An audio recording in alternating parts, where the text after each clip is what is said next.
Kisah Nabi Sulaiman alaihissalam, Raja segala makhluk. Nabi Sulaiman alaihissalam adalah putra dari Nabi Daud alaihissalam. Sejak kecil, Nabi Sulaiman sudah menunjukkan tanda-tanda yang istimewa. Dia lebih cerdas dari siapapun, rajin beribadah dan rendah hati. Meskipun ayahnya adalah raja yang hebat, dia sama sekali tidak pernah sombong. Semua orang beranggapan Nabi Sulaiman pasti akan meneruskan tahta ayahnya, menjadi raja bagi kaum Bani Israel. Suatu hari, Nabi Daud mengajak Nabi Sulaiman ke persidangan. Saat itu, ada dua orang yang sedang berseteru.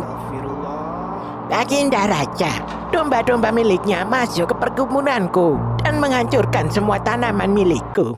Saya minta ganti rugi. Mohon Baginda bisa memberikan nasihat yang adil. Saya sudah lama menunggu masa panen, dan sekarang saya tidak bisa memanennya.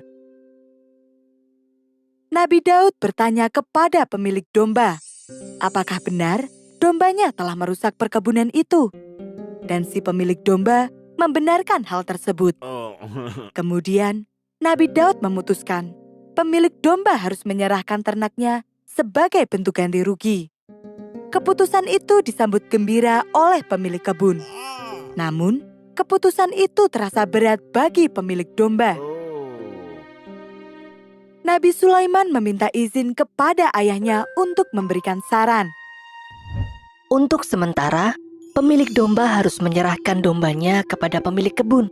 Domba itu bisa dimanfaatkan dan diambil hasilnya.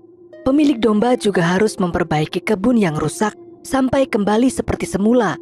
Setelah itu, semua harta tadi harus dikembalikan kepada pemiliknya masing-masing. Sifat-sifat kepemimpinan Nabi Sulaiman terus berkembang. Dan ketika Nabi Daud wafat, tahta kerajaan pun diwariskan kepadanya. Nabi Sulaiman memiliki kemampuan untuk mengolah besi, timah, dan tembaga. Kemudian mengembangkannya menjadi senjata dan alat pertahanan yang kuat. Kerajaan Nabi Sulaiman pun dikenal sebagai kerajaan yang hebat militernya dan makmur. Nabi Sulaiman mewarisi semua sifat mulia dari Nabi Daud, termasuk kenabiannya. Benar, Allah SWT mengangkat Nabi Sulaiman sebagai nabi dan rasul utusannya untuk meneruskan perjuangan sang ayah membimbing Bani Israel